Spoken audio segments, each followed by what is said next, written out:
Welcome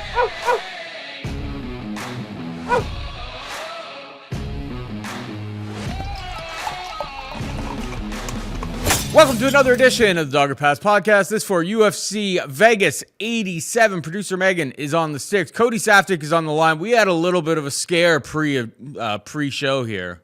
Didn't know if Cody's internet was going to work. And some people are probably going, well, Cody's internet kind of never really works. And it's just like, well, it was actually out. They're having like a windstorm where Cody is. But we've got him on camera.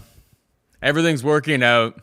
By the graces of God, we got Cody with his full video. So pretty pumped about that. We were going to have to go with phoner board. Yeah, there's like some crazy weather going on. It goes from spring back to winter all within the span of the same day. But yeah, today was like, I don't know, for Canadian fans, it was like 10 degrees all day. And then they were clearly staying, like at 11, maybe noon, maybe 1 p.m. It's going to drop. It's like, well, how much is it going to drop? They're like, about 20-degree shift. So it's going from 10 degrees to like minus 17 because of this windshield. So the power got knocked out because of the high winds. And I'm like, nah, I got to shoot the show today. Doing it tomorrow is not really an option because then you're putting it out late in the week. Every single fighter on this card is going to be a 10-1 favorite by tomorrow. Like, just such a weird card to begin with.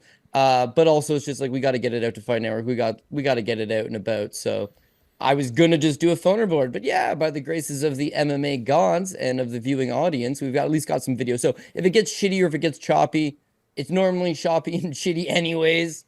But yeah, we'll try to figure out a workaround.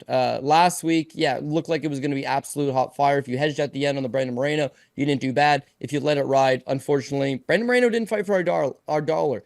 And that's one thing. Brandon Moreno's got that dog in him. He's been in countless fight of the nights. He's been countless, fights that were just indicative of him pushing it and him wanting it and his desire. And 31 years old's not old by any stretch, but he just fought so flat. So you pick some of these guys and you hope that they're going to go put their best foot forward, and sometimes they don't want it. They don't fight for your dollar. Unfortunately, Brandon Moreno was one of those guys. And then moving forward, he somewhat becomes untrustworthy. Like, I don't know how much I want to bet this guy going forward coming off a performance like that. So could have been a killer week. Unfortunately, he kind of slipped through the cracks. This week is just absolute chalk city. But you know Paul Shaughnessy.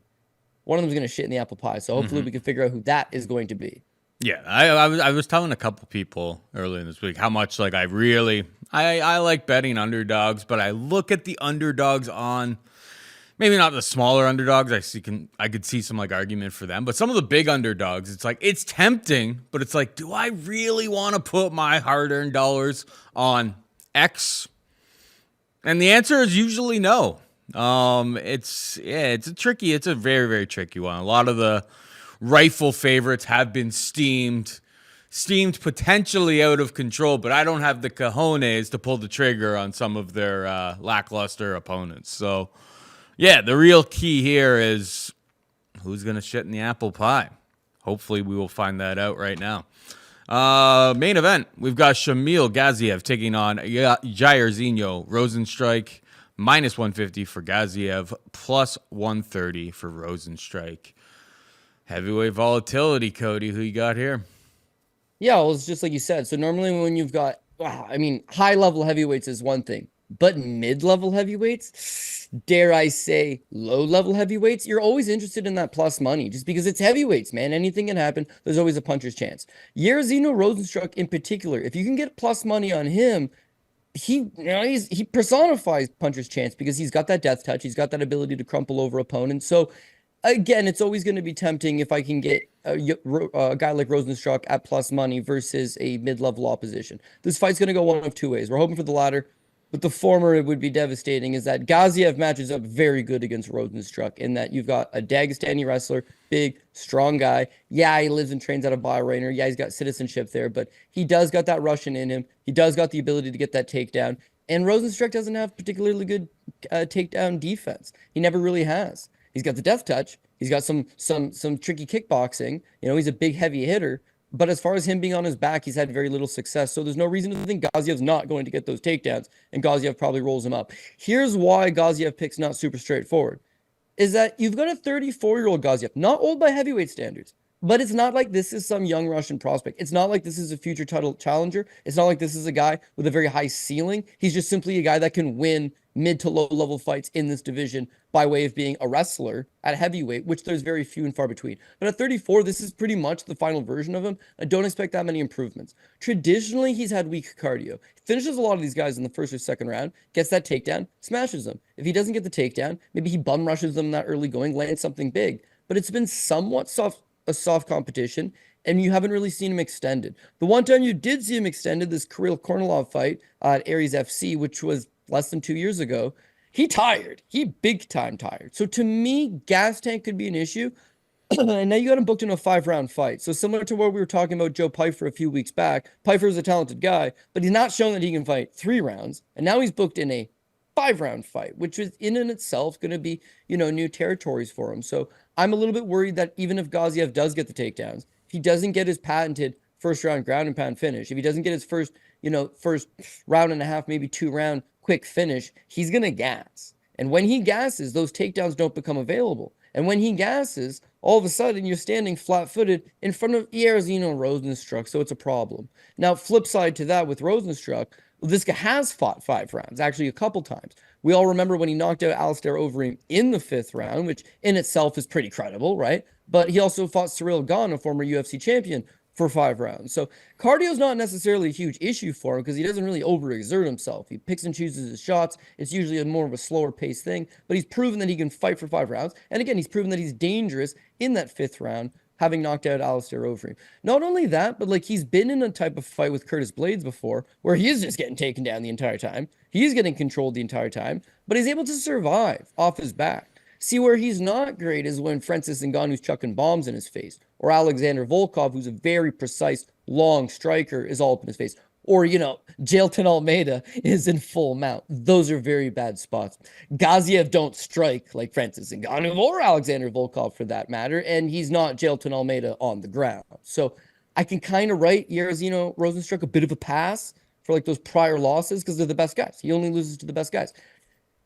Against a guy like Gaziev, he probably faces early adversity. He probably drops the first round. He might even drop the first 2 rounds. But as long as he can survive those first 2 rounds, Gaziev's not Curtis Blades. He's not going to continue with the pressure. He's not going to continue with that momentum. And so I feel like this is a fight that Rozenstruik loses early.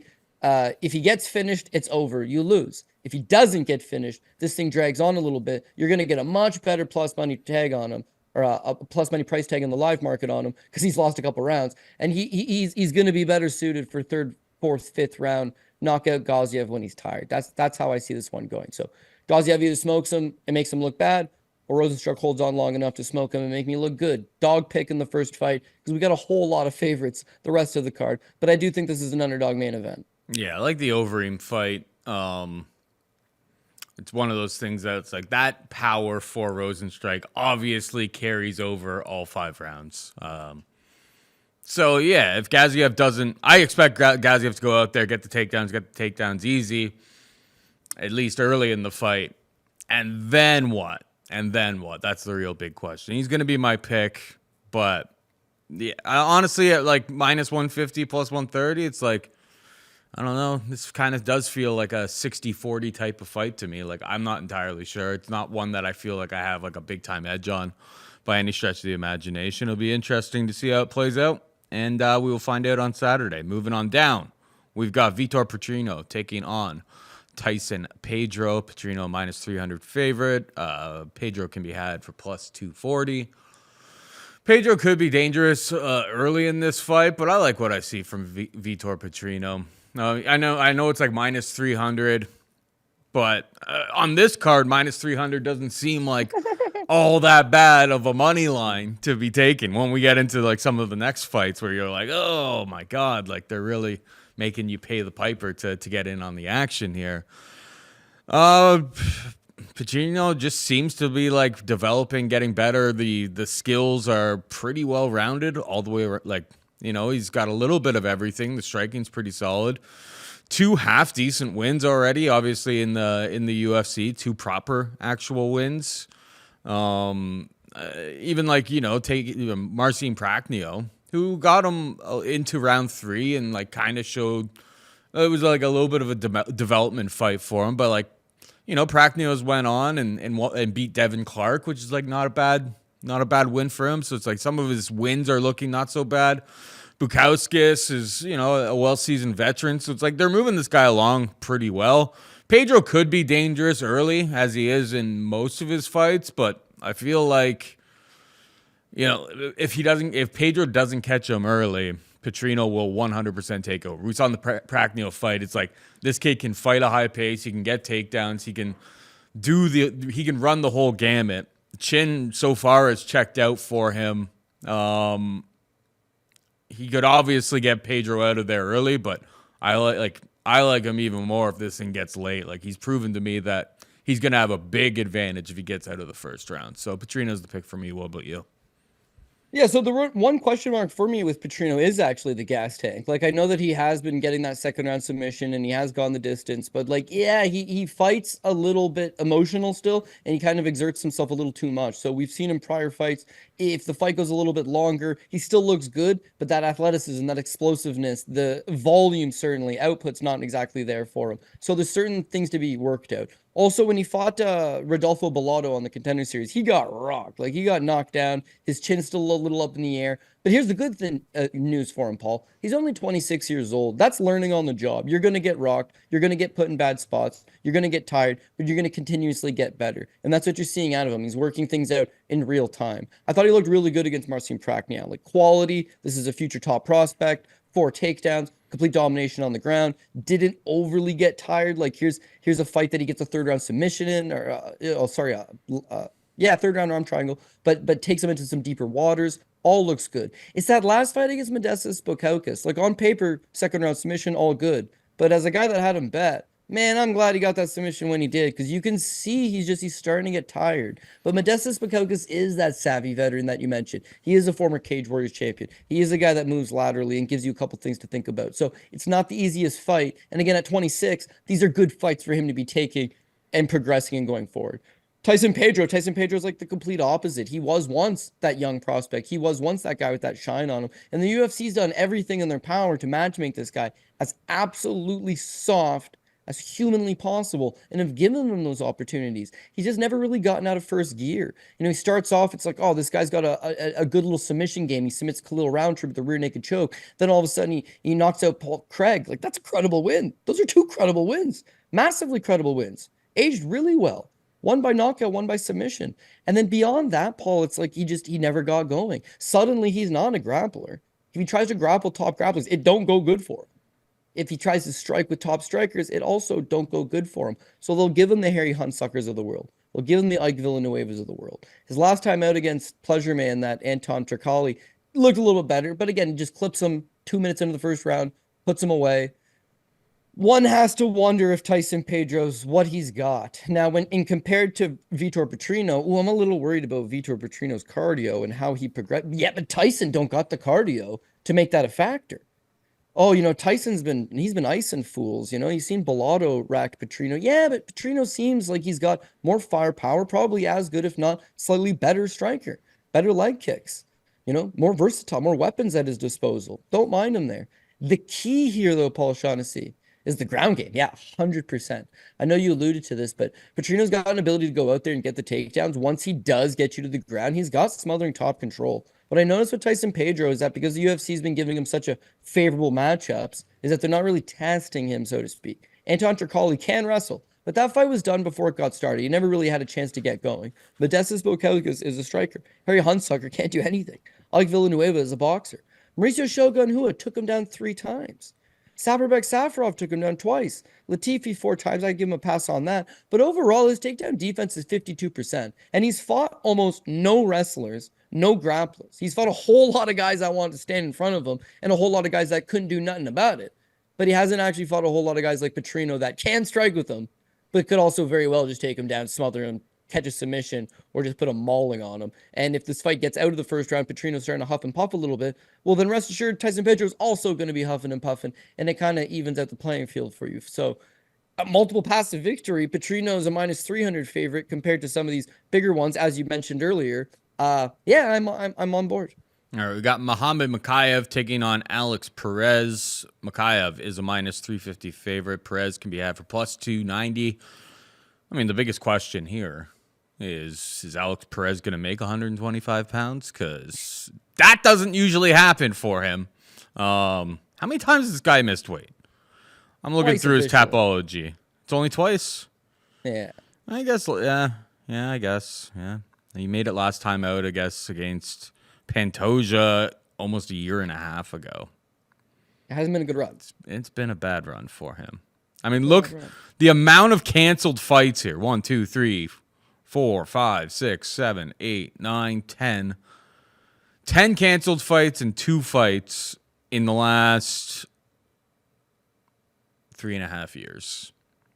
That's the Alex Perez experience. It's one of those things that's just like, okay, Mokaev's looked, he's young, obviously he's developing. He's going to be getting better every single fight. I mean, round 1 against Tim Elliott, that was a savvy veteran, and he was struggling in round 1. Tim definitely pulled off round 1. Round 2, he got to his basics, which was, you know, getting the takedowns, getting tons of top control. Kind of lucky he didn't like get stood up in spots because he doesn't really stay all that busy when he's, you know, maintaining top control. Really kind of goes back to like the Malcolm Gordon fight where it's like he was on his way to losing that fight. And then the last 40 seconds snatches up an armbar, gets the finish. But it's like that was a pretty low level opponent. Alex Perez, if he shows up, if he makes weight, if he's, you know, got everything together, it's like the one thing you can kind of guarantee from him is like he's going to show a lot more striking capabilities and probably a more well-rounded skill set than everybody that he's faced, or at least more power in those hands, which may cause problems for Mokaev.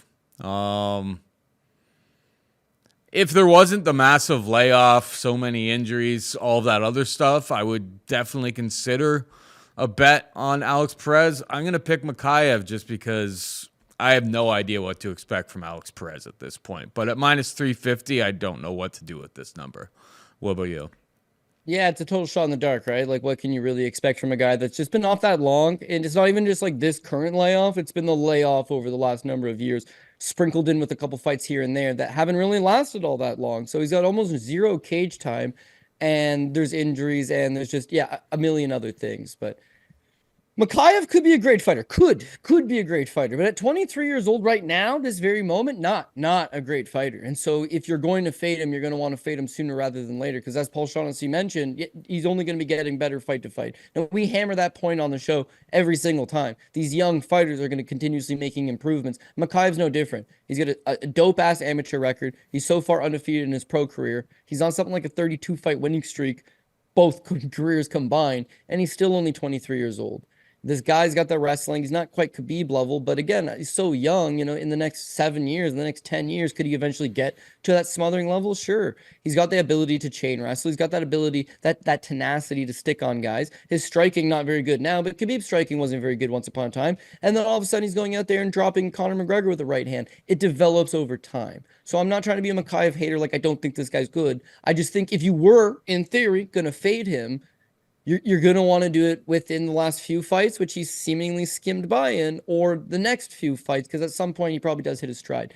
I am going to take that dog shot, though, on Alex Perez. Again, someone's going to shit in the apple pie. One of these big favorites is going to do it. Mokaev at this number seems as prone as any other of the other big favorites. So we'll start with Mokaev. Again, like, it's not that he hasn't been tested. He's fought in good guys, but he shows glaring holes in a bunch of these fights. Going back to his Brave CF career, the fight with Blaine O'Driscoll, there's massive issues there. His fight with Charles Johnson dominates him with multiple takedowns, but it can't really do much with the takedowns. There's not a whole lot of ground and pound. There's not a whole lot of submission threat. It's just a whole lot of takedowns. Now, that's fine. But who are the judges? Because we're coming off a card in Mexico City where takedowns didn't mean shit. You could rack them up. One guy got 9 takedowns, still loses the fight. So you need to be doing something with the takedown. Now, if I'm going to pay 3-1, 4-1, I need takedowns and I need ass kicking once the fight hits the ground. I don't just need takedowns because it leaves it subjective to somebody that's going to say, well, the other guy's landing elbows to the head while you were taking him down, and you lose. So inadvertently, there's some issues there with Mokaev and that style of just repeatedly taking you down. The Malcolm Gordon fight, okay? This is a fight that he should be 10-1 in. Malcolm Gordon just recently retired. Mokaev should kill him. The first round, yeah, he handles him fairly easily. The second round, you see the wheels start to fall off. His cardio is not rock solid. It's not Khabib cardio. It's not that aggressiveness is not Chimaev aggressiveness. Again, don't be comparing him to these guys because he's not there yet. Not by a long shot. Maybe someday, but not now. And so Malcolm Gordon wins the second round, and Malcolm Gordon is on his way to winning the third round, and he pulls it out. But that could have been the first time that a fade on him would have worked, and it would have paid handsomely. The very next fight, Jafel Fino basically breaks his kneecap, cracks his kneecap with a knee bar, almost subs him. That one, that could have been your fade opportunity right there. But he squeaks on by that one. The Tim Elliott fight. Tim Elliott just is a washed-aged veteran with a little magic left in the tank from here to there. Certainly not an easy opponent, but a guy that, the young buck who's going to take him into some deeper waters should certainly win that fight. For the record, UFC 294 in Abu Dhabi, Tim Elliott is up 2 rounds on 2 of the judges' scorecards going into the third round. All he has to do is survive the third round, and he wins the fight. But he doesn't know that. He thinks it's 1-1, so he shoots himself into a stupid takedown, ends up getting caught in an arm triangle. Classic Tim Elliott. But what I'm saying is that that's actually a stretch of 3 straight fights. He could have lost the Malcolm Gordon fight. He could have lost the Jafel Fino fight. He could have lost the Tim Elliott fight. Wins are wins, baby. That's all people remember at the end of the day. But if you're looking to fade a guy who's a minus 350 favorite, you look to fade the guy who is in close fights, who's, not barely squeaking by, but there's moments for his opponents to come out there and capitalize and get the job done. And I say this time and time again, Paul, flyweight is the most competitive division in the sport. You got 125ers, doesn't matter what the odds are, it's a close fight. So this last card in Mexico City, right? This Felipe Dos Santos versus Victor Altamirano. Dos Santos is a minus 300 favorite, right? And yet it's as close of a fight as you could get. Altamirano was the guy with the 9 takedowns. And people think that he got robbed, but it's really close, and it's a split decision fight. That Ronaldo Rodriguez versus Dennis Bondar, it was an even money fight anyways, so it didn't matter. The main event, Moreno's a minus 300 favorite over Brandon Royval, but it's super close and it's super competitive because that's flyweight in a nutshell, is that they're very competitive fights. So you don't want to be paying 3-1 on these guys in close fights. Mokaev's in close fights. Again, there's tons of moments for his opponent to capitalize on. It's like, who's going to reach out and grab it? The guys he's fought to this point haven't been those guys. But maybe Alex Perez is. So why take Alex Perez? Okay. So he's only 31 years old, so he's not super old. For flyweight, he's getting there. But in the grand scheme of things, as a pro athlete, he's just entering the prime of his career, and he's not conceivably shot by no stretch. So, let's at least, dispel that notion that he's completely done. Again, you look at his record, it's like his last 2 losses are to Pantoja and Davidson Figueiredo. So 2 former champions, 2 very good former champions. And unfortunately, he got caught in submissions. Those guys are leaps and bounds better than Mokaev in both all-around MMA capabilities, but also specifically grappling. And they're both former champions, not a 23-year-old undefeated prospect on the way up. So you can give him some type of pass, but keep in mind he was on a nice run. 3-fight winning streak, beats Yusir Formiga, leg kicks, career best performance. He's scheduled to fight Brandon Moreno, and they need a last-minute replacement to fight Davidson Figueiredo for the title. So he puts his hand up and he takes the fight on 4 or 5 days notice against the champ, and he gets caught in a guillotine choke less than 2 minutes into the first round. So that took away all the momentum. Guy's on a 3-fight winning streak. He's about to fight Moreno. He's building his way there. And because opportunity arises, you take a fight on 3 days notice. It's a bad spot. Then all the weight misses, then the cancellations, then the injuries, and then he gets Pantoja on his return. Talk about a tough go. So take those off the table. He's still that guy. He's on paper got superior striking than Mokaev. He's a BJJ black belt. His grappling off his back, because he probably will end up on his back at some point. His grappling off his back, not bad. Yeah, he's getting submitted by Pantoja. Big deal. Yeah, he's getting submitted by Davidson Figueiredo. It happens. But Mokaev catching him with a submission would be a lot harder, I think. And again, Perez comes from a wrestling background. He knows how to grapple. He knows how to wrestle. He can make it a little tougher for Mokaev than past opponents. He can strike a little bit better than past opponents. He can mix in some offensive wrestling of his own. And again, he figures to have some decent grappling on paper. So that last thing is the 1.5 year long layoff and the question marks and the weight misses and all that shit. So that's a problem. You'll have to wait to weigh-ins to really see him at weigh-ins, to see, how he looks and how you feel about it. But what I will leave you with is you and I both hit some plus money on Brian Ortega last weekend for no other reason than sitting on the sidelines isn't necessarily the worst thing. Gives you time to work on your skills. If you're a skilled fighter, time off is not the worst thing going. You're not coming back to the game as a 35-year-old, as a 36-year-old with a torn labrum and a bad knee, and you're pulling a Rony Barcelo's popping your goddamn shoulder back in place between rounds. Thank God, Rony. You don't want to be that guy. But 31, it's conceivable that he's not lost that much of a step. He comes back in okay shape, shakes off some ring rust in the first round, and then makes it a tough, competitive flyweight type affair. So if someone's going to shit in the apple pie, Mokaev is as likely as a candidate as any of the other guys, more of a candidate in my opinion than the other guys. And so dog shot number 2, I will actually take Alex Perez. And I know it's the PRP pick, it's all the way at the bottom, but someone's going to do it. Hopefully we're on the right track. Yeah. I mean, even with Ortega, it started out and it looked pretty bad, right? Like he hurts himself, like jumping, hyping himself up inside of the cage, did something to like rolled his ankle. And even for the first like couple minutes of that fight, it's just like, oh God, like this is horrible bad luck.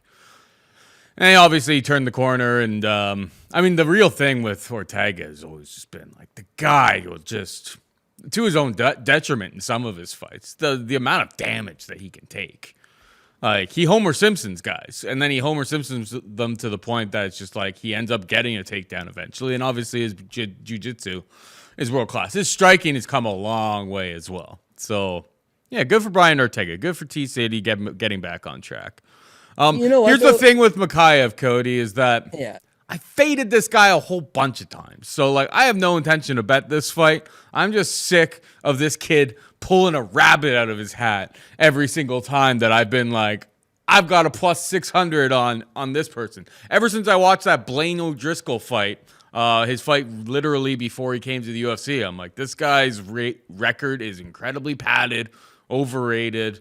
And he's kind of proven that to me. It's just like I don't have a winning ticket to show for it. So, luckily for you, I'm probably just gonna straight up his odds in the UFC have been minus 500, minus 490, minus take much to get my money 1400, back. minus 1000, minus 400, and now he's like a minus 350. So it doesn't take long to get your money back. You just need one of these guys to prove what you know.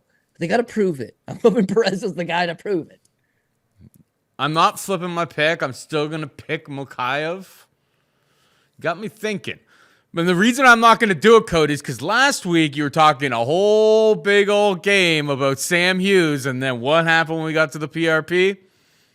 You went with Waregi. You're like, I can't take 2 plus 400s. So I'm not flipping. I think Mokaev's going to the thing is, super, super low volume, top control time. Like the one thing that really works in his favor too here is that we're in the Apex. There's no fans. There's nobody booing to get you to stand up the fight. Like if this fight's in Mexico, probably a different story all the way together. Like Herb Dean in that one fight, and I don't really hate it, but it's like I forget which fight it was. I think it was in the main event. There was standing cage control, literally for like 15, 20 seconds by Moreno. And like, I don't hate the fact that they separate, but it's not very consistent with like what refs usually let you get away with, which is probably like 30 to 45 seconds without doing all that much. It was just really interesting seeing him like jump in there. And I think having a crowd there really changes the dynamic of those things. I really enjoyed watching UFC Mexico City. So many of these UFC, I mean, it was a really good card, obviously. Like, they always do a better job when they actually have to go out in public and put on a show. But some of these, like, Apex shows, it's just kind of like, I like to watch MMA. I'm still going to tune in and stuff. But it doesn't feel like an event anymore. You know what I mean? It's just like, oh, there's fights on. There's nobody in this small little venue. It feels like soulless, like, you know, it's a content machine, essentially. UFC Mexico City was a lot of fun. But yeah, what I was going to say is that the Apex definitely does favor Mokaev's style, where it's like he's going to throw like 30 significant strikes if this fight goes the full 15 minutes. And like there's been plenty of fights where he's went way under that.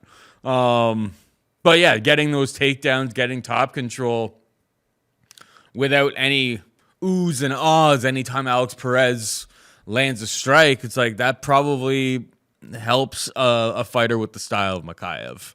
So Mokaev's still the pick for me. We got Steve Erceg taking on Matt Schnell. Erceg, a minus 380 favorite. Matt Schnell can be had for plus 315. I like Erceg.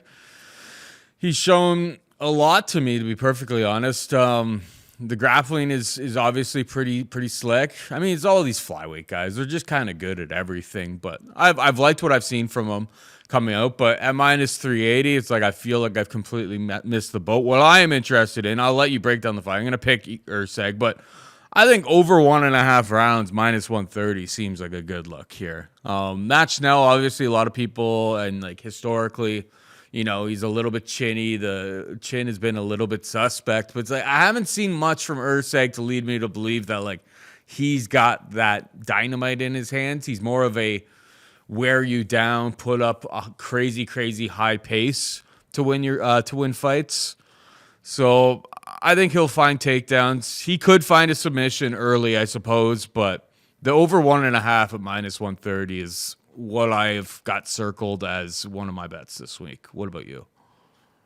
Yeah, again, I mean, it should. Flyweights are fights that competitive, but yeah, usually go the distance. So I could see this one probably hitting the over. But with Matt Schnell, it's just so hard to say, man. Like, he is 100% a very chinny guy. And the older he gets, I just don't think that durability is going to improve all that much. It's a whole career of it. Going back to his fight with Rob Font, knocked out in the first round. Hector Sandoval, some soft shots, knocked out in the first round. He got knocked out in the first round by Alexander Pantoja. His fight with Sumaderji, he got dropped hard. A bad referee stops that fight. Could have been a first round knockout. And then in his last fight against Matheus Nicolau, he gets knocked down twice in the first round and ends up getting, knocked down twice in the fight, knocked out in the second round. So now he's got like 5 knockout losses. All of those losses are coming in that under like 1.5 rounds. He's got mad durability issues. And this is flyweight, Paul. He fought Rob Font at 135, sorry, but the rest of them are at 125. It's not exactly a division full of heavy hitters. And Schnell is a very technical fighter. He's been in the game for over 10 years, going back to that MTV show Caged way back in the day. Like, the guy's paid his dues. Trained at Fortis MMA, trained at American Top Team, you know, been in there with a who's of guys. Like, Matt Schnell is at this point a savvy veteran. But again, when you're fighting 125 pounds, it's all about speed and athleticism and timing and durability, because the guys are so fast, they're going to counter you. And there's 100 significant strikes delivered on both sides for the most part. You're going to get hit. If you can't take that hit, it's going to be a problem. Now, Matheus Nicolau is not exactly a giant power puncher. A lot of these guys aren't, you know, necessarily pure power punchers. So Erceg, not a power puncher. But I don't think it requires, you know, a firm shot. I just think you need to land a clean shot, which I think is going to be, you know, it's going to be on the table at some point. So Schnell's got a nasty little submission game. He's good with his triangle chokes. He's good off his back, but it's 2024, man. You don't want to be playing off your back. And how does he get off his back? Either he gets knocked down or he gets taken down. Erceg is a savvy, not veteran, but he's a pretty savvy fighter himself. He's got excellent bag of tricks. He's got some solid grappling. If he's on top of Schnell, I don't think Schnell lands one of those patented Hail Mary type of submissions. It's going to just be more ground and pound and more positional improvements from Greg Erceg. If it stays standing, Schnell's got a longer jab. He's a little bit quicker with his hands. He's a little bit more technical and tight. And I think he'll have some early success. He'll have some success in certain exchanges. But Erceg will take one to give one at some point in that middle frame, or, you know, late in the first frame. And I think he either sits him down or he hurts him. Once he hurts him, he takes advantage of the position, improves, and makes it happen. And you got to realize with Matt Schnell, like, only 3 fights ago, he fought the current UFC champion, Brandon Royval. And he drops Royval, man. He had him rocked. He had him hurt. Royval grabs a submission and snaps Schnell. It's like, he's got skills. It's possible. I think that junkyard dog is going to win more times than not against him. And Erceg is proven, if anything else, dude's got that dog in him, man. On the regional scene and over in Australia, and, you know, those fights that he took down under, solid, scrappy guy, work in progress, still young, not fighting the best level of competition, but learning on the job. Gaining experience. That's what you do when you're on the regional scene. Makes his debut in the UFC against David Dvorak as a sizable enough underdog, not expected to do much, on short notice. And if anything else, Paul, he kept coming forward. He got the takedowns when he wanted to. He stood in the pocket. He made it look good to the judges. He gets the decision. Next fight out with Alessandro Costa. Guy's a brick wall. Big, strong, physical. Had looked pretty okay against Amir Al-Bazzi one fight prior. Erceg still managed to take him down. Erceg did some solid work. Erceg put up some decent volume. I know what you're saying. He's not a power puncher. He's not that guy that screams, one hitter quitter. And I'm gonna agree with that assessment. He's not. But I think he's one of these guys that causes a chaotic scramble or causes a chaotic exchange, causes him to make a mistake. They throw down, he clips him with something, and he puts him away. So could your overhit? Yeah. I'm kind of leaning towards this fight not going the distance, and that's what makes the one and a half. 1.5 rounds. We're not talking. Yeah, but it's Matt Schnell, man. God damn. I know that last 7.5. You're going. I'm leaning towards it not going the distance. Well, there's a big difference between 7.5 and 15. You're right. I mean, he went the distance against Tyson Nam. That's a guy who hits super, super hard. I will correct you on one thing. You said Brandon Royval is the new heavyweight champion. That is false. I said heavyweight? New flyweight champion. That is false. Yeah, Alexandra Pantoja is the champion. Yeah, you're right. You're right. My bad. Who also knocked out Match Now. I mean, Match Now's chinny as hell. So this could be dead in the water. But yeah, Erceg, I mean, watching his fights, watching his regional scene fights, it's like he doesn't really strike me as, maybe I'm just playing a risky game, playing Match Now overs in general. History would dictate that's not necessarily a smart idea. But yeah, is what it is. Moving on down, we got Umar taking on Bekzat Almakhan. Minus 1,000 for cousin Umar, plus 700 for Almakhan. Tell me about Almakhan. Because I don't really know much about him. He's 17-1. I mean, his record looks, he's in octagon. Fighting guys with like half decent looking records, but he's taking on Umar, who I have proclaimed as the future champion of the bantamweight division. So nobody else wants to fight. Bekzat says, I'll take that to get myself into the organization, but outside of it's probably priced as banana peels at this point. Like, is Umar going to get hurt or something like that? He's so good that I think he beats everybody in this division. So how could I not pick him? But at minus 1,000, I mean, there's really nothing there. It's not something that he'll be on, I'm sure, your parlays or your PRP and whatnot, but he's not adding all that much to each individual ticket, particularly, in a 2 or 3 leg parlay. He's really not adding much at all. Is what it is. But yeah, Umar keeps getting better. Obviously, nobody wants the cousin Umar smoke, and for good reason. But yeah, tell me about this Bekzat kid and how you think this fight's going to shake out. Yeah, well, again, it's just nobody wants to fight cousin Umar. I mean, the guy's clearly been calling out everybody. It looked like Corey Sandhagen might be into the fight. It looks like they're trying to put the fight together. It's looking real good. And then at the last second, it's like, no, Corey Sandhagen has more sense than that. Who would want to fight cousin Umar? So they got to keep the guy busy. They got to keep the guy active. And I can tell you on the regional scene, there's always somebody. There's always somebody. Someone's always going to step up. But sometimes the guy's like 5-8. The guy's 0-9. Guys like that keep the sport going, right? The UFC can't use those type of guys.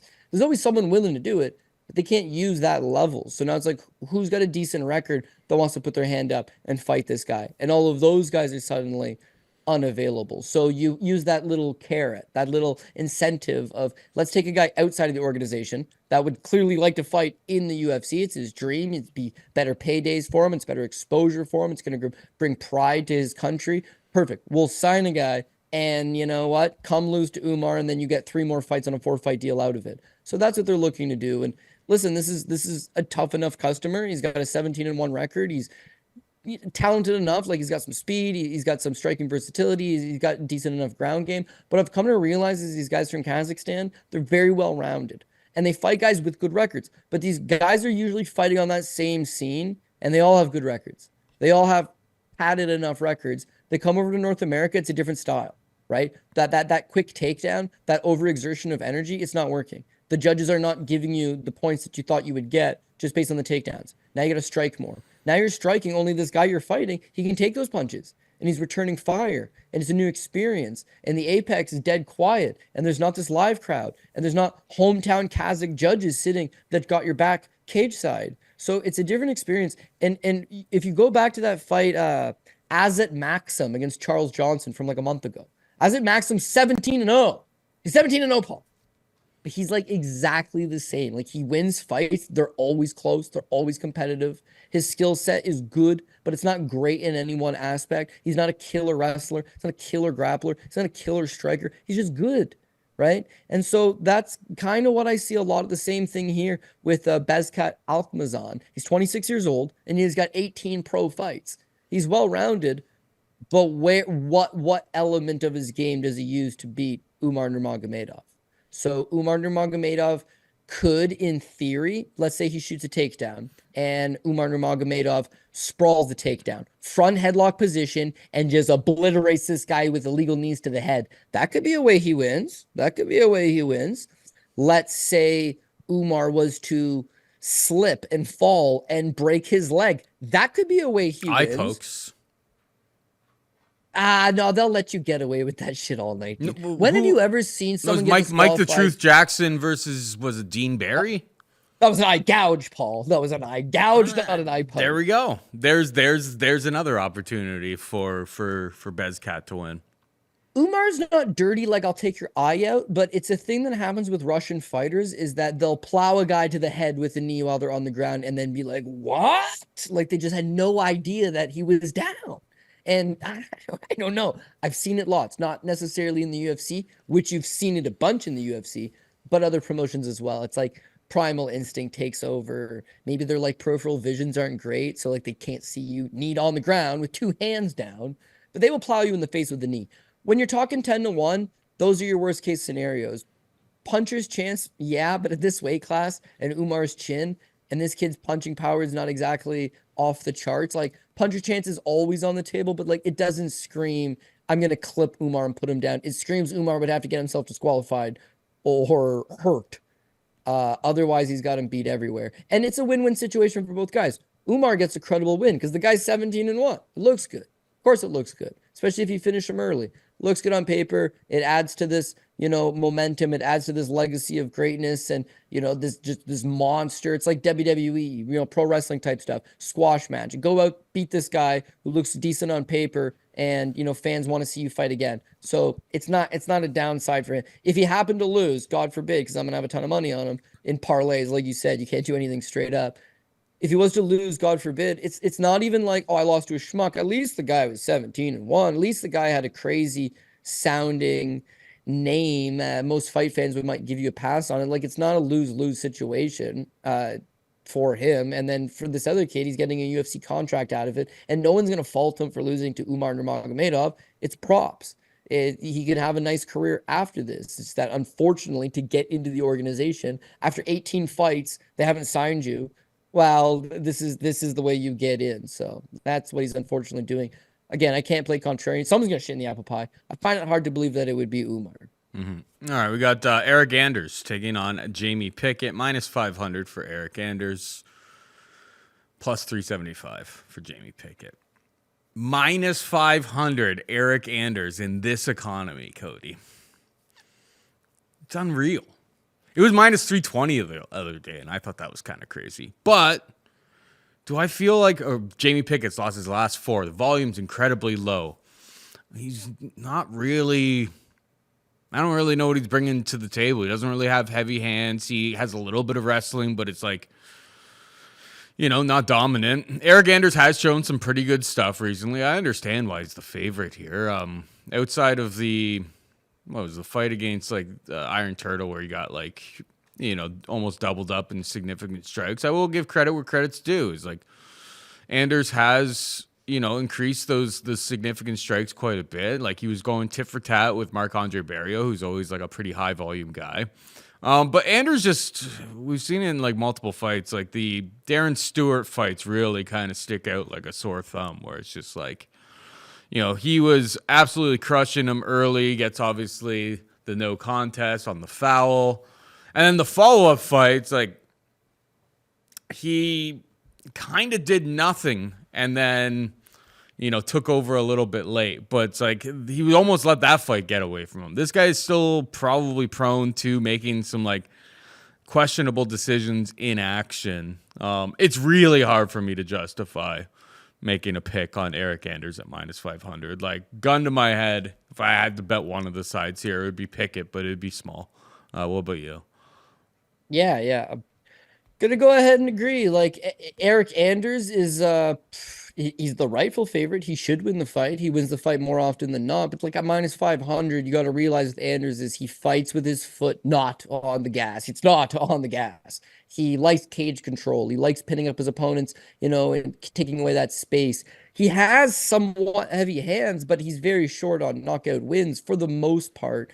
Can knock a guy out. Just again, mostly it's these bogs of a fight, and so who's scoring those fights? How close are they? How much cage control is there? Who landed those smaller shots? And Pickett actually does his best work also from the clinch and pinning guys up against the cage. So you can see a lot of like over-unders and switching positions and a lot of cage control. And then it's going to be a relatively close, slow, boring, but competitive enough fight that the judges are going to have to get it one way or another. But you're holding a -500 price tag on one of them. That just makes it a tough pill to swallow, I guess. He is the pick. Like I can't go with Jamie Pickett. I will take Eryk Anders, but it's not one that you scream at. Pickett, I don't know what it is. Somebody in the UFC organization loves the guy. Like he gets treatment like you would not believe. Here's a guy that was on the Contender Series 3 times. 3 times. Lost his first 2 times on the Contender Series. And they brought him back for a 3rd fight. Just unheard of. Why? Why would they do that? And he wins the 3rd fight, and they're just like, here you go, UFC contract. Unbelievable. And he actually loses his first 2 UFC fights. Overall, he's 2-6 in the UFC. 1-2 on the Contender Series. A record of 3-8 for the organization overall. Currently riding that 4-fight losing streak. I don't know how he's getting another opportunity. And these fights are not overly competitive. In fact, they're quite boring. His last fight with Josh Fryme went the distance. He got 2 takedowns. He landed 14 significant strikes, Paul, over the course of 15 minutes. Less than 1 strike per minute. And that's considered an okay performance by his standards. His best performance, I guess, would be his fight with Joseph Holmes, but it's the same thing. 2 takedowns, tons of cage control, and 50 significant strikes. He actually got outstruck by Joseph Holmes, 51-50. But he had the takedowns and the cage control. He's not operating at distance. He's not operating with high volume. He's not operating with power. If he does manage to get the takedown, he's not looking to improve position, and he's not looking for submissions. So he's just going through the motions is all he's really doing. And that plays to Eryk Anders' favor, I would think, because Eryk, for all of his faults, he's actually fought like a way better level of competition at 185 pounds as compared to 205 pounds, which he's fought at in the past. He is kind of a brick wall of a man, big, strong, physical guy. He's had, some success in his last number of fights. And just look at his last 3, right? You got to judge him by his recent activities. Last 3, he got robbed. I mean, I had Jun Yun Park, so I'm glad. But a lot of people thought he got robbed against Jun Yun Park. He got the 3 takedowns. He got tons of control time. Judges went with the damage. Then he knocks out Kyle Daukaus, a nice little win. Then he fights, like you said, very competitively against Marc-Andre Barriault. Showed some cardio in that fight. Showed some durability in that fight. Showed some output in that fight. Then he takes a grappling match against Kyle Daukaus. Just for a little rematch of the MMA days, but showing that he can grapple. And his wrestling's pretty solid. He's in pretty good shape. He's still got some serviceable fights left in him. He's 100% journeyman gatekeeper status. But this is what he does, is he guards the gate. And guys like Jamie Pickett, they don't come through the gate, Paul. They don't. They fan out at the gate to the gatekeeper, and they go away. And then the real prospects, the legitimate guys, the good competitors, they beat the gatekeeper, and they get on through. But he's got a job to do. It's what he's been set in at this point, and he's going to go out and do it. But do you want to pay -500 for a bona fide journeyman gatekeeper? Mm-mm. I think he wins, and I'm a degenerate, and I'll pay -500 on him and some stupid parlays. But if they lost, I got nobody to blame but myself because it's a bad bet. It's a bad bet. Yeah, I mean, Pickett. It's weird that, in fairness to him, I suppose he's probably getting a little bit of grace because he took the Bo Nickel fight short notice. Yeah, come on. And credit where credit's due, Cody. That fight was only 2.5 minutes, and they matched each other in significant strikes landed.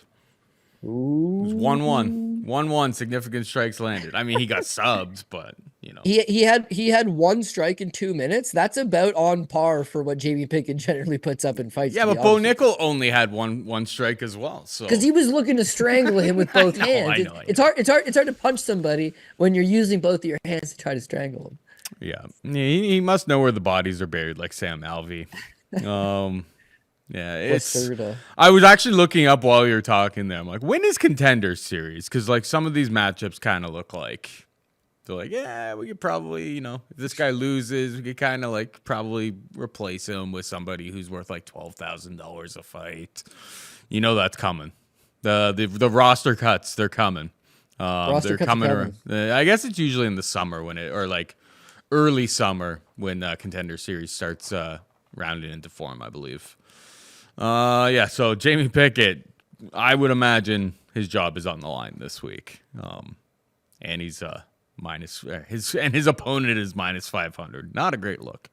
We got Javid Basharat taking on Aiemann Zahabi, minus 900 for Javid, plus 600 for Aiemann.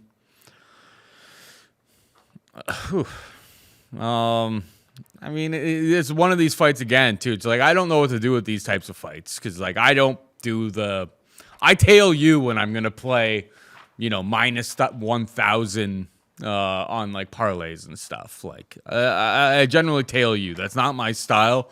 And like, I've never really liked Aiemann Zahabi. The volume is super, super low. Obviously, he trains with a smart guy in Montreal there, and his brother Faraz. And he's shocked us a couple times with some fight-ending ability. Obviously, Draco Rodriguez was able to knock him out. And then last time out there, he has like very uninspiring performances. And then it's like, bam, knockout of Arichi Lang, knocks him out in a minute. So it's like he's kind of all over the place. Obviously, he's got technical skills.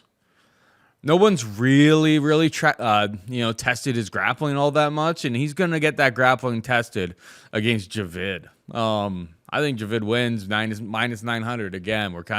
It's become like Bellator pricing. You know what I mean? Like this card particularly, it's just like the matchups are just so wide that it's hard to get super, super excited and like, how am I gonna make money on this card? So Javid, I guess, is the pick, but minus 900. There's no money really to be made there. What's your take here? Yeah, I mean, I think I'd be going Javid by decision just because you're trying to improve the price tag. But you're right, dude. It's basically a Bellator card. Bellator, unlike UFC, when you build that PRP, UFC only has 2 guys at the top, right? That's your top ticket is 2 guys. And you get close to even money. That next line, 2 more. Now you got 4 fighters. And you're almost certainly looking at plus money. And in fact, you certainly are looking at plus money within that second ticket. Bellator, baby. Sometimes you can get 6 guys on a ticket and get less than even money because they're the giant favorites. So you're 100% right. I mean, I love Basharat this week. I think Basharat wins. I think he's one of the safe picks. Umar Nurmagomedov is a safe pick. Let's go ahead and parlay a 10-1 with a 9-1. You're getting like, I don't know, minus 475, minus 480. What kind of price tag is that? So okay, well we'll add one more. But you add another one of these 6-1 favorites. You gotta add whether it be a Petrino or a Erceg because that minus 350 looks so much better than the minus 9 and 10-1. Like that's where you're trying to drop some value. So yeah, you're right, man. This is just a line that looked a lot better a few days ago. Money's continuously coming in Basharat. People like Basharat. I'm in favor of the exact same opinion. I already got money on Basharat, so I can't really disagree with it. But just for the sake of why is he a 9-1 favorite? So yeah, him and his brother look really good, man. They both look solid. They're both good prospects at this weight class. They're getting solid quality rounds in Las Vegas. They've trained with world-class guys, world-class coaches. Everybody raves about them, says they got really solid skills. They're very well-rounded. They can strike, they can grapple, high ring IQ. Again, I prefer the other Basharat, but these guys are both supremely talented. With Javid, the only thing that kind of irks me a little bit is like he tends to just go through the motions a little bit more. He's winning the exchanges, but he's not necessarily looking for that finish. He doesn't mix in his wrestling necessarily as much as his brother, but still very talented. These are good wins. Trevin Jones, even though he's faded at this point, solid win, 89 significant strikes landed. That's key. Tony Gravely, college wrestler out of Appalachian State, solid former, I guess he was a state champion wrestler in high school for Virginia. Guy's solid. American top team, scrappy, decent punching combinations. Takes him down twice, beats him in the scrambles, tires him out. 80 significant strikes landed. Batus Mandonka, kind of a bum, but 95 significant strikes landed. The 3 takedowns, Solid enough work. And then his last time out against Victor Henry, just the way he acted after kicking him in the balls and telling him he's faking it and just acting like, a bit of a fool. Yeah, maybe he's not my favorite guy, but he generally puts solid volume on these guys. He can take them down. He can win exchanges. He can grapple with them, but he's putting superior volume up to them. His brother's the same way. They'll double you up. You land 10, they'll land 20. You land 50, they'll land 100. Aiemann, meanwhile, is just critically low output. All of his fights are low output. 15 minutes with Reginaldo Vieira, 44 landed. Almost 15 full minutes with Ricardo Ramos, 46. 15 full minutes with Vince Morales, 28. Career high against Ricky Tercios in another 15-minute fight when he landed 54. That's a career high. Javid Basharat, it would be a career low. So Aiemann now needs to rely on what happened against Arichi Lang or what happened with Draco Rodriguez, which is he just melts them with one counterpunch in the first round. But Javid Basharat is also not Orichi Lang or Draco Rodriguez. So, just waiting for that one shot to land, waiting and waiting and waiting and hoping to counter him and melt him, where it has worked against lesser opponents, it probably doesn't figure to work against Basharat. And now, all of a sudden, you waited so much, you're behind the punch count. What cost Moreno this past weekend? He landed the bigger punches. He landed the better punches. And he spent so much time waiting on Royval to throw a 6-punch combination before countering. He just allowed the ball to get away from him. Now it's snowballing. Now it's gone. Now there's a minute left in the round and you're doubled up.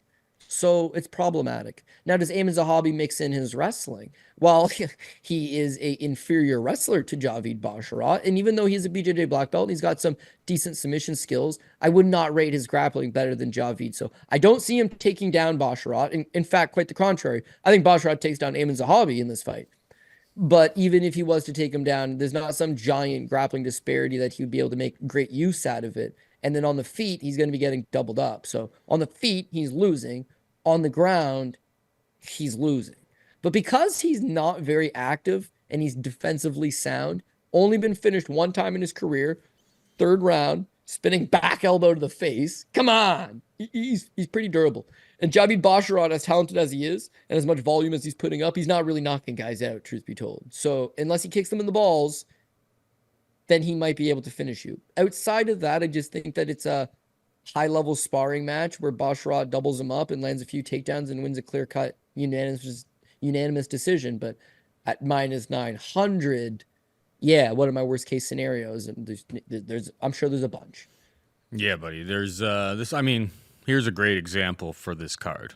Javid Basharat, Umar Nurmagomedov, Eryk Anders, Ludovit Klein, and Steve Erceg parlayed together, at least at this book that I'm looking at, plus 106. I have that exact same parlay, but Anders isn't on it. And it's not. It's not plus money, so it's pretty ridiculous. Oh, without Anders, yeah. So yeah, I couldn't. I had to put a bunch of money to make a loser. I wouldn't have put Anders on it either. I was just he's doing the one it that's going to shit in the pie. Minus 140. I mean, you probably got it, when Basharat was minus 600, rather than minus 900, and so on and so forth. But kind of shows you, it's just they're very much defending against the parlays this week. If you can pick, which one of these overwhelming favorites are going to drop the bag this week, it'll be a good one. But it's easier said than done because there's big time red flags on a lot of these these big underdogs against pretty mid competition. It's a weird one this week. All right, we got Christian Leroy Duncan taking on Claudio Ribeiro, minus 300 for CLD, plus 250 for Claudio. Who you got? Yeah, okay, so this one there's a little more risk for the big favorite because it's striker versus striker. So a lot of these other matchups that we can point out, it's well, you know what? If I get into harm, I can just get the takedown. And a lot of the big favorites that we're backing, they have the grappling advantage, they have the wrestling advantage. Christian Leroy Duncan does not. He's a striker. He's I'm not going to compare him to Wonder Boy, but yeah, he's more of a karate-based, state of the outside, very light on his feet, moves laterally, sharpshooter, accurate, but not grindy, doesn't have that cast iron ability, doesn't have any type of really, really deep plan B. And he's fighting a guy in Claudio Ribeiro that really only has a plan A, which is stand in front of you and bomb on you with wild windmill-like punches, hoping something hits pay dirt. Now, I'll be honest with you. In some ways, it's obviously a different matchup. In some ways, it mirrors last week's Zellhuber versus Prado. Now, I like Zellhuber. I ended up going probably too high on Zellhuber. You sat here and you made an excellent case for not only Prado could win, but it would specifically have to be the win condition of a knockout win and a first-round knockout win. Because you know he's going to bring heat, and you know he's going to throw. And even though Zellhuber's a 3-1 favorite, and even though Zellhuber's got this kid outgunned, when it's striker versus striker, and homie is swinging on you, anything can happen, Paul. Like it's open. So this one, there's a lot more, risk for sure. But why not back the underdog? Because I don't like him. Ribeiro is not good. And you go back and you watch his regional scene where he barely squeaks by mid-level journeyman with 500 records. He's not good. He's explosive for a good 5 minutes. He hits hard for that first round. He's gonna come forward, doesn't cut angles, doesn't move his head, kind of plodding, and just swings on you. 2-2 in the UFC, but 1-2 in the UFC, 1-0 on the Contender Series. But that fight with Ivan Venezuela, it's a crazy knockout. It's one of the sloppy exchanges that you'll ever see. He basically twists Ivan right around with the punch, is how off balance Ivan was throwing. So it's a cool highlight reel knockout, but it's like swinging, swang and bang. That's about it for him. Abdul Razak Al Hassan, he's down to swing and bang. He's not even all that good, but he's a strong, fit, heavy power puncher with terrible cardio and a judo black belt. And that in itself was enough to knock out Ribeiro. He had to overcome an early Ribeiro swarm, as you'll remember in that fight, but then he just cold cocks him in the second round and knocks him out 28 seconds into it. He beats Joseph Holmes, who's a bum, because swinging on Joseph Holmes is going to work. Holmes is no good.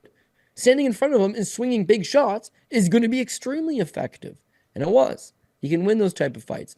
And then his very next fighting is Roman Kopylov. He hurt Kopylov. He rocked him with like 15 seconds left on the clock. But the rest of the fight is just him getting beat up. Why is he getting beat up? Because Kopylov's longer. He's faster. He's more technical. He beats him to the punch. Power is in Ribeiro's side, but skill and technique is not. And so with Christian Leroy Duncan, one thing playing against him is it's in the apex and it's a small cage. And here's a big boy that likes space and likes range and likes to be able to move around and use his tools. So that being limited to him is interesting for why could a big favorite potentially shit in the pie. The smaller cage, could potentially. But yeah, I mean, I get the impression that Claudio is going to be chasing him around, trying to get in his face, trying to maybe cut him off and hit him with something and turn the tide of the fight. But he's going to be beat to the punch. He's going to be chasing a lot. He's going to get countered with something. When he gets countered clean, he'll be hurt. Once he's hurt, he goes on the defense. He has no defense. He gets put away.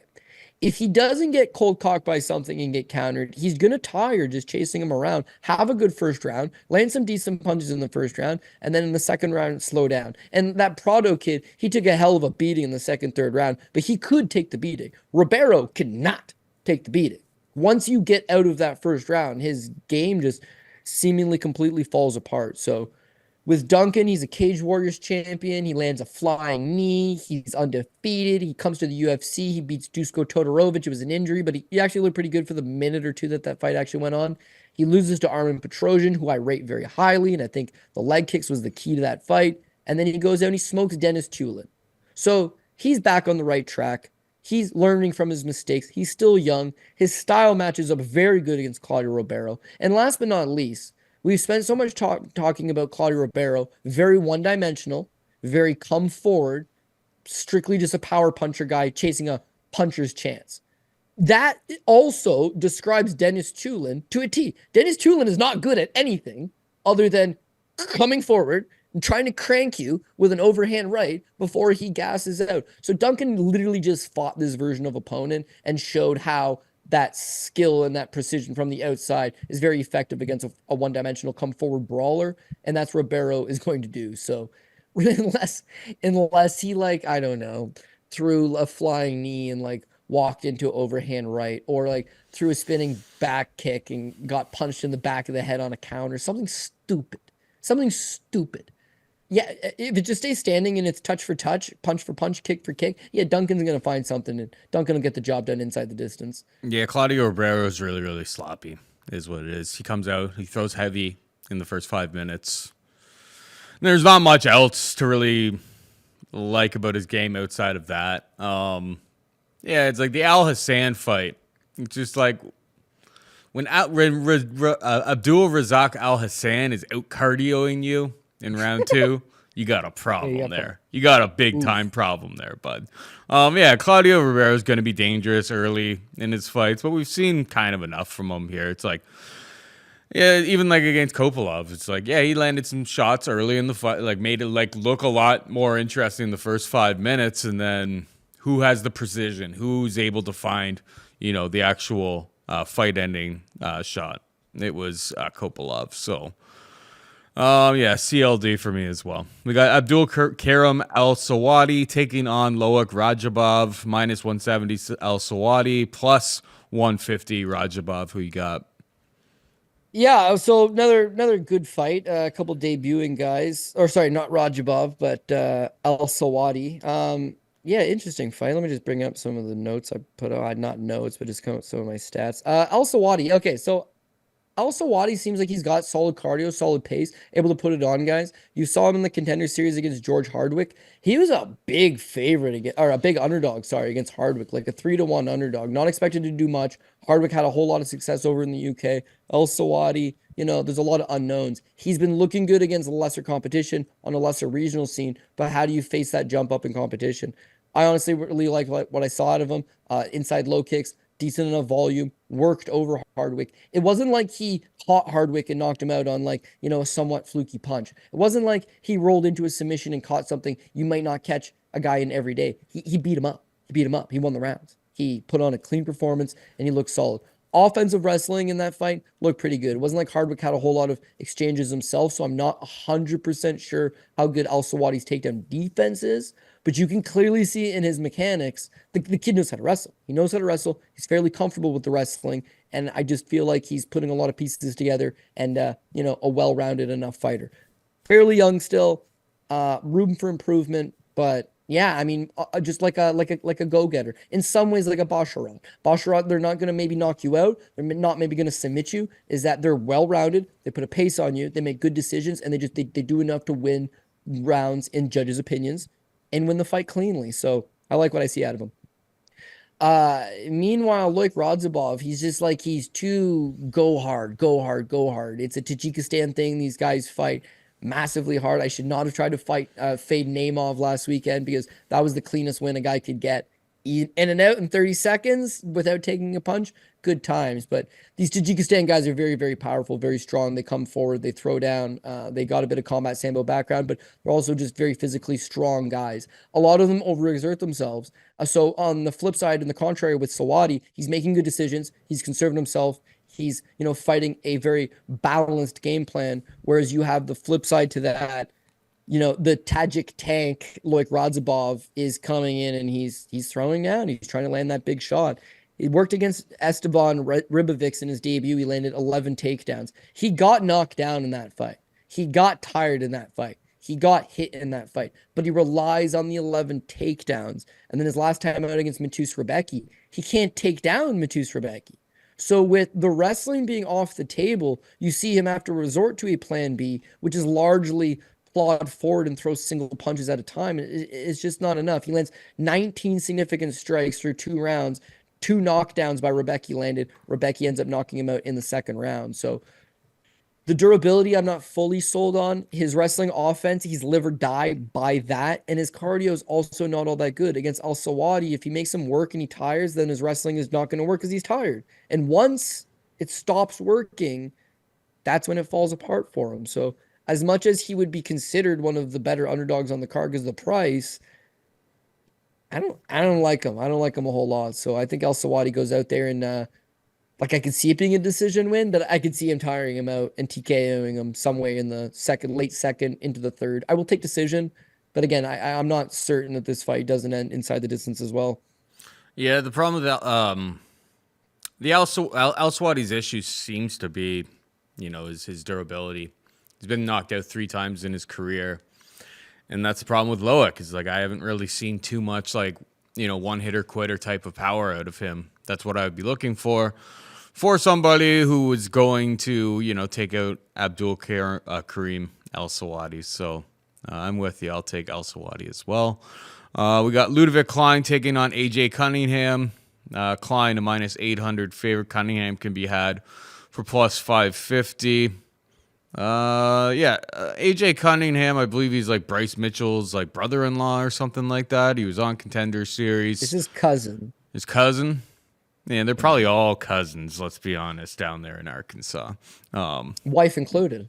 Yeah, cousin, wife, sister, it all gets Same thing. Where these boys come from, it all gets a little blurry for sure. But no, he had like a very, very interesting story, obviously. Like, sounds like he had like the world's worst like father, parents growing up. They fed him dog food. And all this other stuff, like pretty nasty upbringing. And that's where it's like, I level with the guy. I feel bad for him, but it's like he showed on Contender Series in that fight against Stephen Nguyen, who I don't think is on Ludovit Klein's level. The skills weren't really all there. The one thing he did have going for him was like, he was way too tough for his own good. He was taking an absolute beating in that fight. Goes back onto the regional scene, beats some guy who's 8-10, gets a call on short notice. Here we are. This fight shouldn't be competitive, arguably. I mean, if we're not in Vegas where, the UFC is pretty close with the commission, I mean, if you ran this fight in Toronto, would the commission even let it happen, Cody? Like, I think that's the real question. 100%. You think so? 100%. The guy's 12 and he's 11-3. Like, there's no way that they would be like, oh, no, no, dude. They'd be like, oh, he's got a Brazilian Jiu-Jitsu black belt. Oh, his cousin's Bryce Mitchell. Oh, he's got a pretty good-looking record on paper. Sure. Okay, fair enough. It's a beating. It's a beating incoming. Ludovit Klein going to kill him. It's not going to be competitive. No. How do you sell this? This fight, short notice, kid got absolutely smoked by lesser competition. The only thing that he really showed in that fight is that he could take an insane amount of damage, like a dangerous amount of damage. Like, he got killed. It wasn't even close. He did nothing. I don't know. It seems really like short-sighted. It seems kind of weird for them to put him into this spot. I'm sure it's good for him. He gets himself into the octagon. And it's not that Ludovit Klein is some sort of massive world beater or anything, but I don't know. It just feels like forced, to be perfectly honest. Like, there was nobody else, just AJ Cunningham. That was the only person who answered the call. Come on. Well, I don't know. It's on a week's notice. Ludovit Klein is a tough matchup because he's actually really good, and he's got no name recognition. Like, the win doesn't look great, and the loss doesn't look great. So, like, why would you want to fight this guy who's at a full camp and is talented on short notice? So, like, I can see not exactly people with their hands up, and normally they just take these guys that are local to the Las Vegas area. Oh, you're in Vegas. You're at Extreme Couture. You're at Syndicate MMA. You're training in Las Vegas. You got your medicals in order. You don't need a passport. You don't need travel accommodations. Great. Then they'll just throw them on. But at some point, you run out of those guys. So it's like, let's branch off. I would say it's a bit of a favorite fight in that AJ Cunningham, he's got a story. You feel for guys like that. You want to see him compete at the highest level and, live out his dream. So maybe that's the angle. Having Bryce Mitchell as a cousin, that certainly helps because, I'm sure they've put it in Dana's ear. Hey, man, this guy stays ready. If you have an opportunity, doesn't matter who it is, this kid will step up, and he will. And we've got some mutual friends, so like I see what he's up to online a whole lot. And he's in the gym every day. Like, it's what these kids do in Arkansas. They're tough. They're scrappy. Paul and I were cutting jokes earlier, but the bottom line is like they're very strong. They're very physical. They work manual labor jobs, and then they still go to the gym afterwards. So he's in good shape. He's been staying ready. It's not like he's just rolling off the couch to take this fight. I just don't think it's a good fight for him. So you can bang away at the Bryce Mitchell family comparison all you want. The fact is, it just ends up costing you money. You look at his losses, even dating back to 2 losses back, Javier Garcia. Guy's 5-3. AJ Cunningham 7-1. This fucking guy's 5-3 for LFA 102. He is a minus 375 betting favorite over Javier Garcia. And he took a beating. He goes through the motions. He's got no striking defense. He doesn't move his head. He stands there. He gets hit. He's trying to get the fight to the ground, but his wrestling's not all that good. He doesn't come from a base. He never wrestled on, the Little Rock wrestling team. He never went through. He's a tough, scrappy, I'm down to throw down, and I got, some jiu-jitsu. But with the inability to get the fight to the ground and to stand for a prolonged period, he's taking a whole lot of damage. So he blew that one as a big favorite. He beats Jonathan Jackson, who's 5-2, his very next fight, on a split decision. Here's Bryce Mitchell's cousin. Here's a guy that trains with him every day. Here's a guy that's got Brazilian Jiu-Jitsu black belt. And yet he's squeezing by mediocre regional show level guys. So fast forward to the Steve Nguyen fight. All of these fights that he's been getting his ass kicked in, right? They've all been happening at 145 pounds. Okay, 145. He's moving up to 155 to fight Ludovit Klein. So not only is he on short notice, not only is he not overly competitive with mid-level featherweights, he's now moving up to lightweight on short notice to fight a fringe top 15, a fringe top 20 guy in the division. That's a hell of a task. But last but not least, even if I didn't know anything about either guy, I was just presented with the footage of both guys. Ludovit Klein kills him. Ludovit Klein's got much better wrestling, right? So if Ludovit wants to take the fight to the ground, or if he starts to tire, or if he got clipped with something and he needs to take a break, he could take the fight to the ground when he wants. Flip side of that, Cunningham's not going to take Ludovit Klein down. So what you're going to likely have is Klein dictating where he wants the fight to take place, but it'll probably be a striking match. Now, when you watch AJ Cunningham, his biggest weakness is he can't defend the jab because he's not moving his head, because he's not a boxer, because he's not, a sound defensive striker in the slightest sense of the imagination. He stands there, head straight on the line, hands fairly low, and a simple jab is the most effective thing. You don't need to wing these bombs at him. You just had to hit him with a clean, sharp, right down the middle, straight jab. Nguyen landed over 100 significant strikes, but he pieced him up with the jab. Now, Ludovit Klein's got a good jab, but he's a southpaw. So what he's got better than a jab is he's got a straight left down the middle. And that straight left down the middle is going to be there all night long. So Cunningham's going to get knocked out. If Cunningham shows unbelievable toughness and resiliency, he takes a 30-26 style beating. And yeah, it's MMA. So Klein could slip on a banana peel and Cunningham, hits pay dirt with one big move, but it's so unlikely, man. Klein is bona fide. Him, Umar, and Javid Basharat, they're bona fide. They should win. Umar's taking on a guy on short notice who's unheralded. Klein's taking a guy on short notice who's coming up a weight class who's pretty unheralded. And Javid Basharat's actually taking on, Faraz's little brother, guy, 3-fight winning streak in the UFC. At least his fight's a little more competitive on paper, but I understand these big favorites. I understand where the line got set and why they got steamed. But at this point in the week, while we record this on a Wednesday, they are steamed, bro. Yeah. I mean, it is what it is. I don't intend to have too much action on UFC Vegas 87, to be perfectly honest, this week. Just nothing's really popping for me this week on this card. Nothing really jumps out as I think that's a really good bet. It's You just, too many massive faves. Just not my style to string them all together and try to just and just hope to not fall on that banana peel. Because that's what happens in MMA. Somebody is going to make a mistake, whether it's, it's just people get fouled, knee to the head of a grounded opponent and they get a disqualification. Well, bye all of your super chalk tickets. That's why I let you do that. I let you do that, Cody. Just not my style. All right, finally, we've got Vincius Oliveira taking on Bernardo Sopai. Sopai.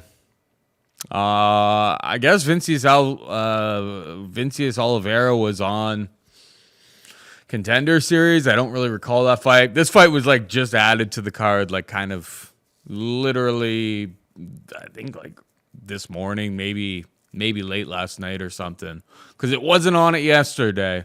Haven't looked into it. Couldn't tell you anything about Bernardo Sopai. And Vincius Oliveira, I'm sure I watched this fight on Contender Series, but I don't recall it. So I don't even have a pick. I'm going to tell yours. What's yours? I'm just trying to see the line and making sure that minus 150 plus 130. That's what you got out, but is it even money or is it swinging in that direction? Let's see. What was its opener? You see, some books are not even listing it at all. Okay, so now it's a pick 'em. Yeah, right. But it That's depends why I wanted to. on. Yeah, no, it's a pick 'em basically. Well, yeah, I mean, over the course of this show, kind of shows you how early that line is in the week. It's like literally flipped, or Well, it's flipped. It's went to a pick 'em basically. But yeah, dude, I have no idea. I don't even really care, to be perfectly honest. Do you have a take on this fight? Because I don't. Yeah, I mean, I definitely like to research it some more before you feel real good about it and wait for the line to kind of settle because it opened and I totally agreed with the opener on it. I think that Vinicius is a favorite and he is a slight favorite. And Bernardo Sopaj is, fine fighter in his own right, but he would be considered the slight underdog. But yeah, I noticed there was some line movement like right away that it had moved near to an even money fight. And at this point, you just sit on it and you wait. I hit the underdog last weekend, the Sierra Dinwoody, right? She's from Canada. She's on the LFA card. Anyways, she's plus 130 opener, and I'm like, yeah, man, I'm betting it. I'm betting it. And I just kind of put it off. I go to bet it again on Friday morning, and she's a plus 330 underdog. So I still bet it, and it won. And I was like, what kind of line movement was that? But like, they're fairly soft because it's not a big market. It just got dropped, and money's going to swing this thing. And so, whereas I think that Vinicius is the rightful favorite and probably does win the fight, and I would like to bet him, I would have bet him at minus 150, and now I can get him at even money. So, wait for this thing to settle down a little bit. And listen, the pick could change, but I'm going to go with Vinicius for the time being. So, with Bernardo Sopaj, he's out of All Stars MMA, 23-year-old kid, trains out of Europe, trains with some of the best guys in Europe. Obviously, with that young age, he's inexperienced, but he's going to be getting better. He's going to be making some improvements. The key problem for me is that watching this guy in fights, he don't look like a bantamweight. He looks like a flyweight. And now UFC fight stats don't have anything listed for height and reach on him, but Tapology says he's 5'6". And I would say he is no taller than 5'6", maybe 5'5". Probably 5'6", let's be fair. So right off the get-go, he's giving up 3 inches of height to Vinicius Moreira, who is a good-sized bantamweight, and probably going to give up some inches in the reach department as well. So a little bit troubling. Now, Vinicius Moreira, guy's pretty decent. He picks up some quality wins for Brave UAEW Warriors. He beat Xavier Aloui, who's a solid Canadian bantamweight, good level fighter. Beats his Sylvester Chimfu. First round rear naked choke, solid win. Ali Taleb. Now, Ali Taleb is also out of All Stars Gym, right? So Taleb's a top guy, man. He's undefeated. He's a top prospect. He can wrestle like a beast. He's 6-0 at the time. These guys throw down. It's a good fight. It's a really good fight. If you want to watch a fight for the sake of some tape research, go back and watch that thing. These guys throw down. But ultimately, he does get clipped in the 3rd round and gets put away. Rebounds from that, winning one more, comes to the Contender Series and gets a 1st round win over Victor Madrigal. What I like about him is that he sets up a lot of stuff with his inside kick, but he's active with the inside kick. So if he can stay at range, he's constantly just peppering you, peppering the legs, peppering the legs, peppering the legs. Solid work rate, solid leg kicks, demobilizes you, and then cranks you with one of these big shots. He's got some quick hands. He's got a lot of finishing ability. His win condition is usually 1st round finish. His last 3 wins have been in the 1st round. That's usually how he likes to get it done. If it drags on, his cardio is not terrible, but if it drags on and he's getting countered and he's getting hit with some heavy stuff, like the Ali Taleb fight, yeah, his durability it's not super trustworthy. Like, he could get dropped. The problem with Sopaj is one, he's coming in on short notice. He was supposed to, Tapology says he's got a fight with Ricardo Montero 1 week after this UFC fight. Obviously, it's not happening anymore, but he's booked for a fight. He's had a camp. He's in shape. So don't think this kid's just rolling over and he's going to show up. But I do think he's undersized. I do think he comes in here. I think he struggles a little bit with that distance management. 23-year-old kid, UFC debut, in the Apex, different vibe, planning on fighting one guy. Now you're fighting a completely different guy.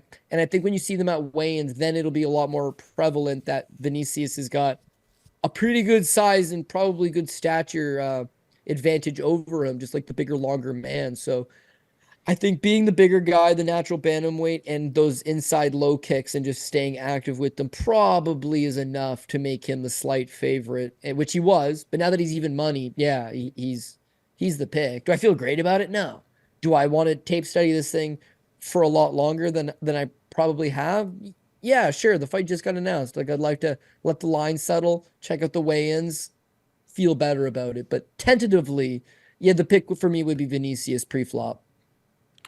And yeah, I mean, even by the time people listen to this show, it could probably move a lot because, yeah, it's very, very. I mean, not every book is even carrying it right now. Must have been added like early this morning or something. All right. Yeah, we'll save. I was gonna ask you about Latana, but we'll save that for maybe next week or another future show. Before we go, hit them with the PRP code.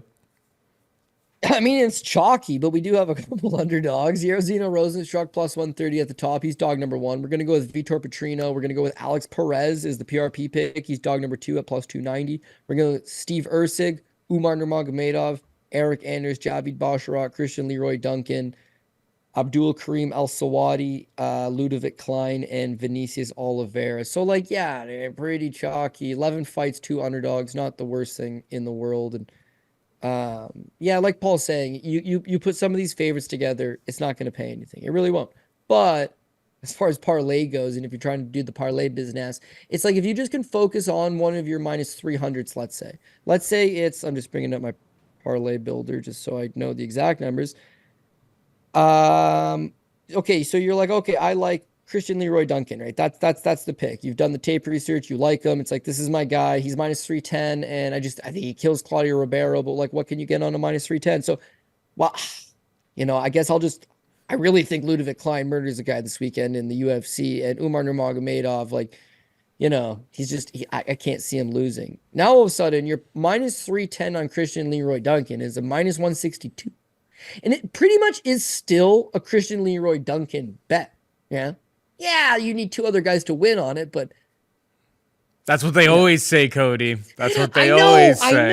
I know, Paul, but 1, we are degenerates, and 2, this is a system that has worked for me. I don't care anybody else's doings. Focus on your shit, and you got to sniff out the pie shitter is the key. Sniff out the pie shitter. Just the way it goes. Every sport, man. Any sport you try to bet, these minus 500s, these minus 600s, these minus 700s, they're going to lose. The way it's set up, you can't hit it 7 times in a row. If it's minus 700, you can't bet an individual minus 700 and win 7 times in a row. You'll lose on that 4th time. You'll lose on that 5th time. House always wins. But yeah, that's like a prolonged period of time. We're talking about 1 event. I need 2 mega favorites to win.